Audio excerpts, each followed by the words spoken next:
Hello, welcome to Vnews Podcast Daily and following are the highlights. Friendship organizations held a meeting in Hanoi to mark the anniversary of the victory over genocidal regime in Cambodia. Minister of Public Security Senior Lieutenant General Truyền visited China from January the 4th to boost cooperation in fighting crimes. The Vietnam-France hospital in Ho Chi Minh City successfully removed a 90-kilogram tumor from the right leg of a 32-year-old patient.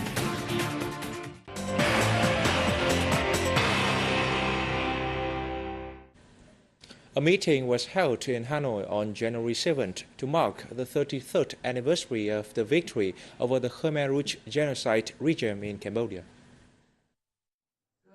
Cambodian Permanent Deputy Prime Minister Men Sam On joined Vietnamese Vice President Ttxvn and Deputy Prime Minister Văn Ninh at the ceremony.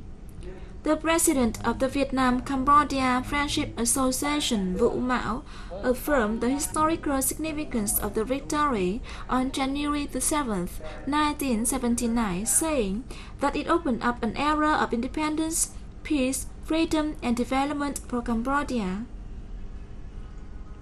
This was a victory of justice and the fighting solidarity between the Vietnamese and Cambodian peoples, he added. During 3 years of ruling, the Pol Pot regime killed more than 2 million Cambodian people. It also launched a bloody war violating Vietnam's territorial sovereignty.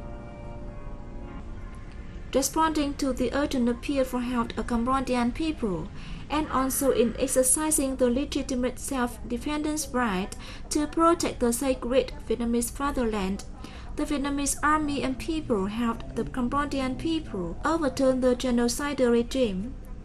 Cambodian Deputy Prime Minister Men Sam On thanked the Vietnamese party, state and people for their great assistance for Cambodia in fighting the genocidal regime. The historical victory is an undeniable truth, she affirmed, adding that the Cambodian people have overcome all the hardships to successfully implement reconstruction and confidently integrate into the international community. Minister of Public Security Senior Lieutenant General Trần Đại Quang has paid a visit to China from January 4th to 7th at the invitation of his Chinese counterpart Meng Chechu. In their talks in Beijing on January the 5th, the two ministers agreed to increase the exchange of high-level and expert delegations to share information and experience in combating drug trafficking, terrorism, counterfeit currency and high-tech crimes, as well as in safeguarding inland security. Minister Quang said that the results of cooperation between the two ministries have contributed to maintaining social order and security of each country and boosting the traditional relationship between the two parties, states and peoples. Also during the visit, Quang met with Zhou Yongkang, member of the Standing Committee of the Political Bureau and Secretary of the Committee of Political and Legislative Affairs of the Communist Party of China Central Committee. Zhou highly values the outcomes of cooperation between the Ministry of Public Security of Vietnam and the Ministry of Public Security, the Ministry of State Security and the People's Armed Police Force of China. He also expressed his hope that the two sides will further bolster cooperation under the instruction of the two parties and governments. Vietnam and India established official diplomatic ties on January 7th, 1972. A ceremony was held in Hanoi on January 6th to mark the 40th anniversary of the ties and the 5th anniversary of the establishment of a strategic partnership between the two countries. Addressing the function, the Indian Minister of State for External Affairs, Ahmed, who is on a visit to Hanoi, said the friendly ties have helped boost socio-economic development in each country. He said Vietnam has an important role in the ASEAN and therefore it will be an important partner in the Look East policy of India. For his part, Foreign Minister Phạm Bình Minh affirmed Vietnam's consistent policy of attaching importance to developing the traditional friendship and comprehensive strategic partnership with India.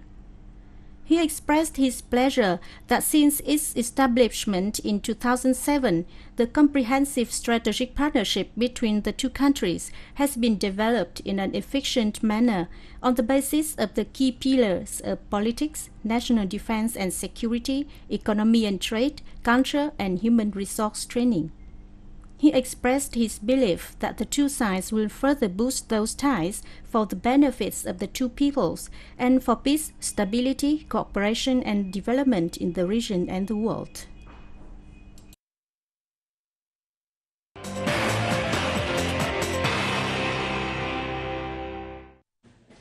Ministers of Industry and Trade Vũ Huy Hoàng attended an online dialogue via the government website to answer the public's queries. He said the country will strive to achieve a balance of trade in 2020 in line with its 2011 to 2020 strategy.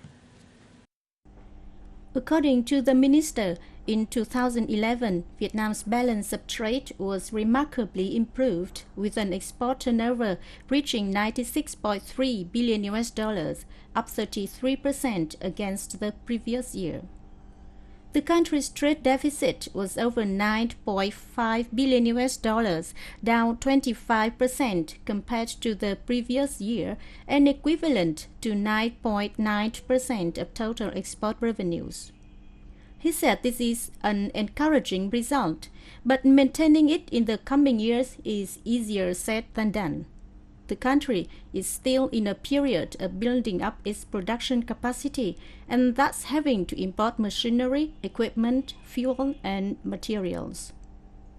The strategy for 2011-2020 has set the target of achieving trade balance by 2020, and it will require great efforts from both government and businesses to reach that goal, Hoàng said.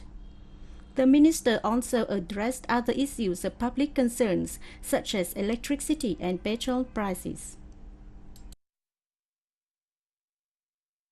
The construction sector held a conference to launch tasks in the new year in Hanoi on January 6. Prime Minister Nguyễn Tấn Dũng commended the sector for its efforts in 2011. The Prime Minister said the sector did a good job in building social housing and housing for poor people in difficult areas. He urged the sector to continue promoting its achievements this year. He, however, required that the sector strive harder to overcome its existing shortcomings and weakness. The Prime Minister singled out the problems of state construction planning, which lags behind the demands of national development, and the shortage of housing for workers in industrial zones and for students. He also instructed the Ministry of Construction to create favorable conditions for local construction companies to be able to compete in the region and the world.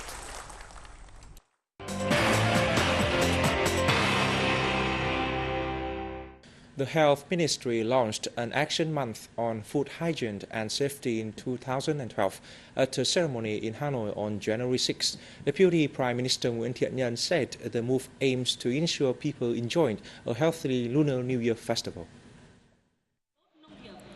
The month coincides with the Lunar New Year festival, when food safety is a particular concern to both individuals and relevant agencies. Through the month, the Health Ministry hopes to cut cases of food poisoning by 10% compared with the same period last year. Over the past time, Vietnam has recorded encouraging results in ensuring food hygiene and safety. Public awareness about the issue has improved remarkably, and the number of food poisoning cases and deaths began to drop. However, the work is still facing big challenges as food poisoning and transmission of diseases through food remain high. Deputy Prime Minister Nhân instructed the Health Ministry to collaborate with relevant ministries and sectors to increase inspections, deal strictly with violations, and most importantly, make everyone aware of new food safety laws. The month was also launched in Ho Chi Minh City the same day. The Vietnam France hospital in Ho Chi Minh City has successfully performed a surgery to remove a 90 kilograms tumor from the right leg of the 32-year-old man from Đà Lạt City. The biggest ever tumor operation in Vietnam so far was conducted during 15 hours by a team of 21 surgeons led by American doctor Mackay McKinnon. The patient, Nguyễn Duy Hải, from the Central Highlands province of Lâm Đồng, has suffered from the tumor for decades. 14 years ago, he first received an operation to remove the tumor, which weighed 25 kilograms by then. But it recurred again and continued to grow to its present weight of 90 kilograms. It's a great chance for me to join this special surgery. Following this, I have a dream that I will be able to perform a similar surgery someday in the future.